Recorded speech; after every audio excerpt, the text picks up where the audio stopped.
नमस्कार प्यारे बच्चों, आप देख रहे हैं मेरा YouTube चैनल मुनीश मैथ, जिसके अंदर हम करने जा रहे हैं छठी कक्षा की एक्सरसाइज 3.6 एक्सरसाइज के अंदर पहला प्रश्न है हमारे पास, निम्न संख्याओं का मैसव्य ज्ञात करें। महत्तम समावर्तक मैसव्य, जिसको हम इंग्लिश के अंदर HCF भी बोलते हैं, HCF, ये हमने ज्ञात करना है। सबसे पहली बात है कि मैसव्य या HCF होता क्या है। HCF की फुल फॉर्म जो होती है उसका मतलब होता है हाईएस्ट कॉमन फैक्टर। मतलब क्या हुआ इसका? मतलब ये हुआ कि सबसे बड़ा गुणनखंड, ठीक है, 18 और 48, जैसे इसका हमने HCF ज्ञात करना है, तो सबसे बड़ा गुणनखंड जो इनका होता है कॉमन साझा गुणनखंड दोनों का, सबसे बड़ा दोनों का साझा गुणनखंड जो होता है उसको हम HCF बोलते हैं, मैसव्य बोलते हैं। क्लियर?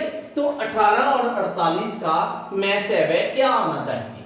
इसके दो तरीके हैं इस प्रश्न को हल करने के। पहला तरीका हमारे पास है, पहला ये है कि आप 18 के गुणनखंड बना लें। ठीक है, 18 के गुणनखंड आप कैसे बनाएंगे? 2 9 18 होता है, फिर 3 3 9 होता है, मतलब 3 3 9 दूनी 18। इसको आप ऐसे भी हल कर सकते हैं, 18 2 पे गया 9, 3 3 9। ओके जी। उसके बाद 48 के गुणनखंड बनाएं, 48 के, तो 2 पे गया 24, 2 पे गया 12, फिर 2 पे गया 6, 2 पे गया 3। क्लियर? तो हमारे पास जो 48 के गुणनखंड हैं वो आएंगे 2 प्लस गुना में 2 गुना में 2 गुना में 2 4 बार, फिर 3 गुना में 3। अब देखें कॉमन गुणनखंड इसमें कौन से बनते हैं? एक कॉमन, दूसरा इसमें से एक 3 कॉमन निकलता है ना, और तो कुछ कॉमन नहीं आ रहा, इसलिए HCF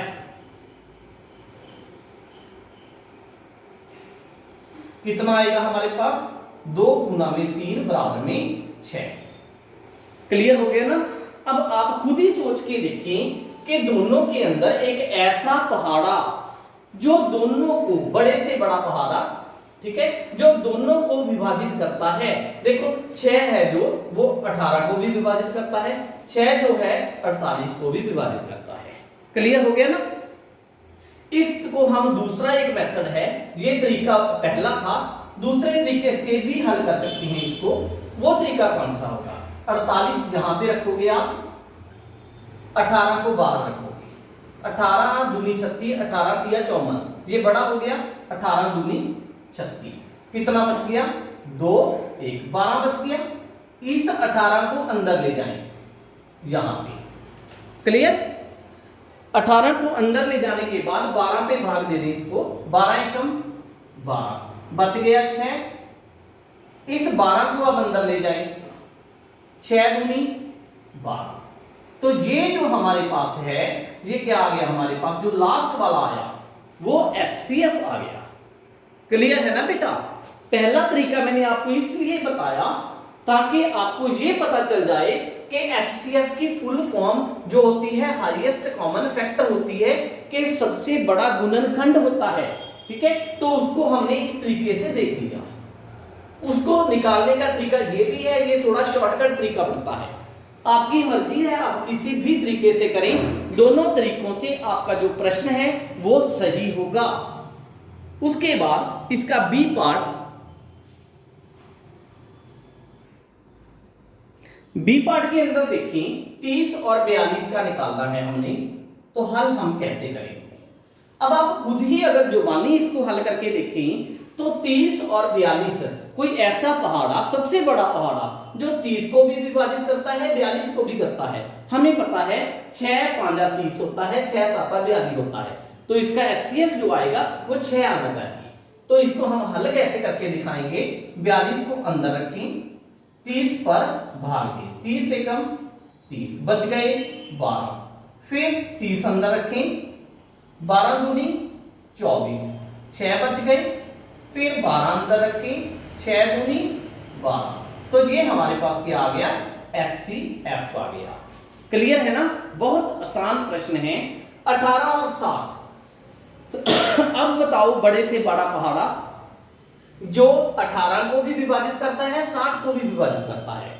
देखिए पहले एक तो करता ही है, 2 पे देखें दोनों को करता है, 3 देखें 3 6 18 इसको भी करेगा, 4 देखिए नहीं करता, 5 नहीं करता, 6 3 18 इसको भी करेगा, 7 8 नहीं करेगा, 9 नहीं करेगा, 10 11 12 नहीं। तो इसका मतलब कितना आया था, 6 आया था। देखते हैं कितना आंसर आना चाहिए। 60 को अंदर रखते हैं, 18 पे भाग देते हैं, 18 दूनी 36, 18 दिया 54, ओके 6 बच गया हमारे पास, ये 18 अंदर चला गया, 6 दिए 18, 0 बचा, तो ये हमारे पास क्या आया, HCF आ गया। क्लियर है ना बेटा, तो इसके सभी के सभी पार्ट आप खुद ही सॉल्व कर सकते हो। मैं इसके कुछ पार्ट हैं जिसमें 3 संख्याओं का हमने HCF निकालना है, मैस अवे निकालना है, तो उसकी बात करता हूं अब। जैसे G पार्ट है, H पार्ट है, इनमें से प्रश्न हल करके दिखाता हूं आपको, क्योंकि बाकी सारे प्रश्न बिल्कुल एक जैसे ही हैं, तो आप खुद सॉल्व करोगे, क्योंकि खुद सॉल्व करने से ही आपकी प्रैक्टिस होगी और आपको HCF मैस अवे निकालना आएगा। तो हम शुरू करते हैं अब G पार्ट इसका। G पार्ट के अंदर हमें दिया गया है 70, 105 और 175, इसका हमने HCF निकालना है।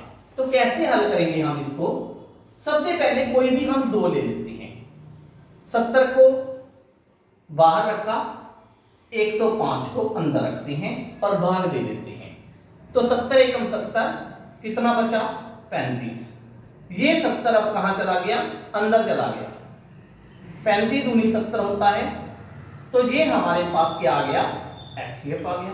लेकिन अभी हमारा HCF पूर्ण नहीं हुआ है, क्यों, क्योंकि HCF है जो वो तीनों का निकालना है हमने, तो पहले से यहां से आ गया, ठीक है।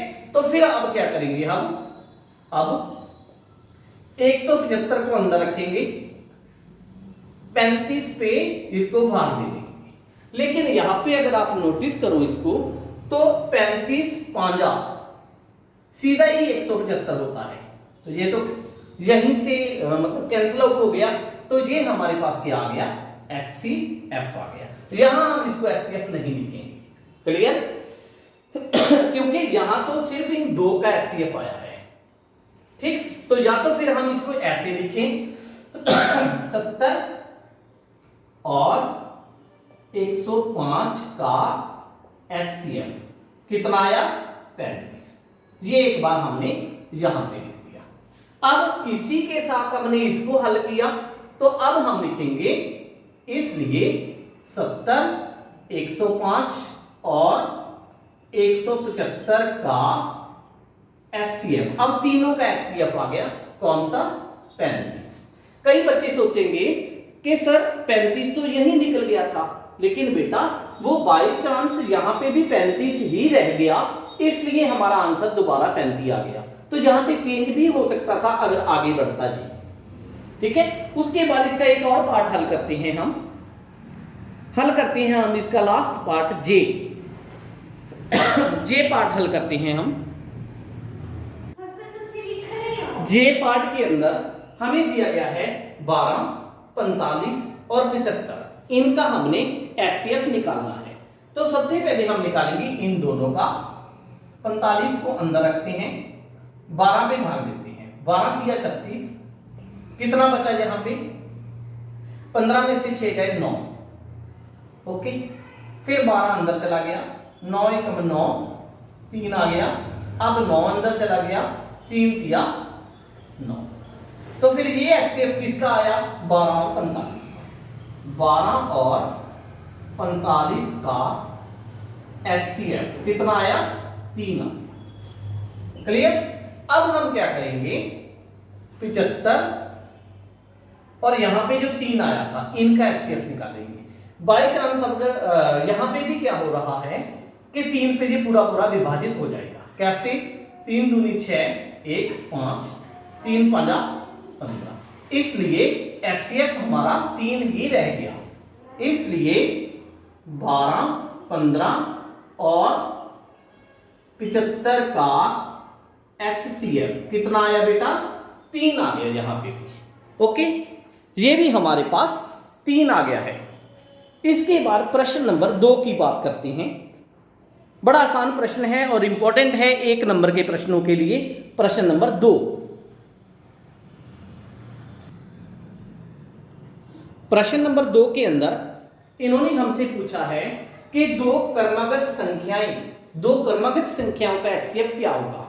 बेटा अगर आप थोड़ा सा ध्यान से देखो तो कोई भी दो क्रमागत संख्याएं ले लो आप, 3 4 ले ली, 4 5 ले ली, 5 6 ले ली, कुछ भी ले लो आप, इन दोनों में कोई भी साझा पहाड़ा नहीं होता सिवाय एक के। ठीक है, इन दोनों के अंदर कोई भी साझा पहाड़ा नहीं होता, सिर्फ एक होता है साझा पहाड़ा इनका। तो फिर दो क्रमागत संख्याओं का HCF कितना आएगा? 1 आएगा। ओके, उसके बाद दो क्रमागत सम संख्याएं, जैसे हमने ले ली 4 6, ठीक है, 6 8, 8 10, इस तरह की संख्याएं, इनके अंदर अगर आप देखें तो इनका साझा पहाड़ा जो बनता है वो कितना बनता है? 2 बनता है सभी का, इनका 1 बनता है। ठीक है, तो फिर दो क्रमागत सम संख्याओं का जो HCF है वो कितना आएगा? 2 आएगा। फिर आता है दो क्रमागत विषम संख्याएं। विषम संख्याएं जैसे 1 3, 3 5, 5 7, इनका भी जो HCF है वो कितना आएगा? 1 आएगा, क्योंकि इनका कोई भी साझा पहाड़ा नहीं होता।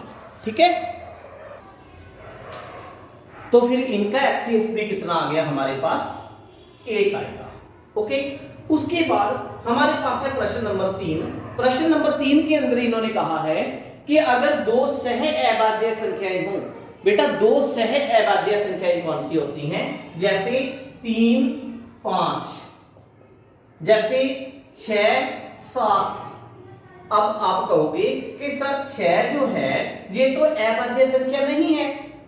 सह अभाज्य संख्याएं कौन सी होती हैं बेटा? कोई भी दो संख्याएं, उनका जरूरी नहीं कि वो अभाज्य हो, लेकिन उनका जो साझा पहाड़ा है, ठीक है, वो 1 होना चाहिए। कितना होना चाहिए? 1। मतलब उनका HCF जो आएगा, ठीक है, वो कितना आएगा? दो सह अभाज्य संख्याओं का HCF कितना होगा? 1 होगा। क्लियर हुई बात? दो सह अभाज्य संख्याएं वो अभाज्य संख्याएं होती हैं, तो जरूरी नहीं कि वो अभाज्य संख्याएं हो, उनका जो साझा पहाड़ा है वो सिर्फ 1 होता है। कितना होता है? 1। इसलिए इनका HCF भी कितना आएगा? 1 आएगा। तो इसी के साथ ही एक्सरसाइज 3.6 हमारी कंप्लीट हो चुकी है। अगर किसी भी बच्चे के मन में कोई भी प्रश्न हो तो YouTube के कमेंट बॉक्स में वो कमेंट कर सकता है, और मेरी वीडियोस को अपने फ्रेंड्स के साथ शेयर करें और YouTube के चैनल को सब्सक्राइब कर लें, ताकि जब भी नई वीडियो अपलोड हो तो आपको उसकी नोटिफिकेशन मिलती रहे। Thank you.